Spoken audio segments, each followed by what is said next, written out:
Ethereum ETF akan segera tiba, Kriptosias. Berita terbaru seputar Ethereum ETF bisa membawa perubahan besar pada pasar kripto dan bisa menjadi awal dari kenaikan besar-besaran altcoin. Ayo cepat merapat, Kriptosias, karena hari ini kita akan melihat kenapa Ethereum naik lebih dari 20% minggu ini dan apa yang akan terjadi selanjutnya untuk Ethereum dan kemungkinan bagi altcoin lainnya.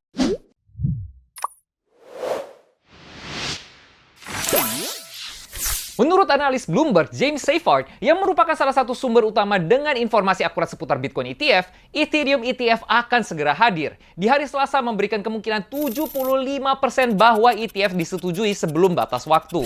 Diyakini bahwa pemerintah Amerika Serikat baru-baru ini memberikan tekanan pada lembaga-lembaga yang mencoba mengatur industri kripto untuk lebih menerima kripto. Karena selama tahun pemilu, penting untuk membuat masyarakat senang. Dan dengan sikap Trump yang pro-kripto baru-baru ini, Biden terpaksa mengambil posisi yang sama. Terungkap kalau SEC meminta untuk para pendaftar untuk memperbarui pengajuan Ethereum ETF mereka pada hari Senin menjelang tenggat waktu penting minggu ini di mana ETF akan disetujui atau ditolak. Seyfarth menyatakan setidaknya 5 calon penerbit Ethereum ETF telah memperbarui dokumentasinya, termasuk Fidelity, Vanek, Galaxy, Arc, dan Franklin. Menandakan ada sesuatu yang sedang terjadi di balik layar. Pengajuan di awal termasuk rencana untuk stake Ethereum di ETF untuk penghasilan tambahan. Tapi di perubahan terbaru pada pengajuan, bagian staking dihapus. Tampaknya pemerintah tidak menyukai gagasan kalau Ethereum di staking dan menghasilkan hasil. Dan pada hari Rabu, sejumlah ticker Ethereum ETF terdaftar di DTCC. Hal yang sama terjadi sebelum Bitcoin ETF diluncurkan, menandakan kalau ETF tersebut kemungkinan besar akan disetujui. Aliran masuk Bitcoin ETF telah menjadi titik data utama sejak peluncurannya, dan meskipun selama beberapa minggu ada sejumlah dumping yang dilakukan beberapa bulan lalu, tampaknya beberapa minggu terakhir kita sudah mulai melihat beberapa arus masuk positif yang sangat besar di Bitcoin ETF.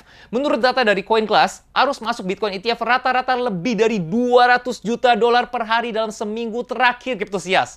Ini adalah berita bagus untuk pasar kripto dan bisa menjadi indikator bagus tentang kinerja Ethereum ETF.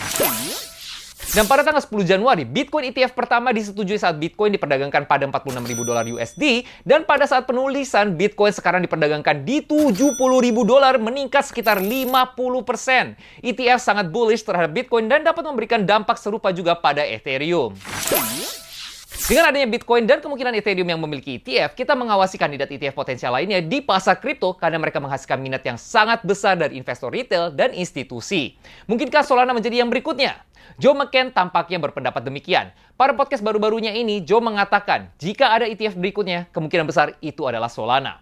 Joe adalah pendiri Asymmetric, dana kripto dengan dukungan dari A16Z, Circle, dan pendiri dari Solana, Multicoin, dan CoinFund. Joe adalah ahli Solana Maxi yang besar, jadi dia memang bisa dianggap sebagai sumber yang biased.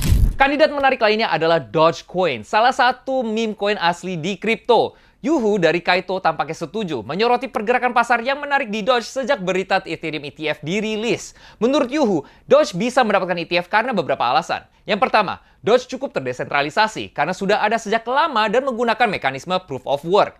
Kedua, Coinbase meluncurkan Doge Futures Market yang diatur CFTC pada bulan April yang merupakan syarat untuk ETF. Dan yang ketiga, Doge masih turun dari level tertinggi terakhir mereka di Mei 2021, dan ketika retail kembali memperdagangkan kripto, mereka lebih cenderung memperdagangkan Doge dibandingkan kripto atau meme coin lainnya. Saat ini bisa dibilang kalau Sol dan Doge adalah dua kandidat teratas untuk ETF setelah Ethereum. Tapi kita tetap harus menunggu dan melihat perkembangannya. Kita merasa ini bisa menjadi peluang perdagangan yang bagus kalau memang Ethereum ETF berjalan dengan baik. Kalau menurut Kriptosias bagaimana? Apakah menurut kalian Ethereum ETF akan disetujui? Bagaimana dengan Solana dan Doge? Tulis pendapat kalian di kolom komen. Dan ayo kita berdiskusi dengan Kriptosias lainnya di Telegram kita @CryptoDiscoverID. JM Kriptosias!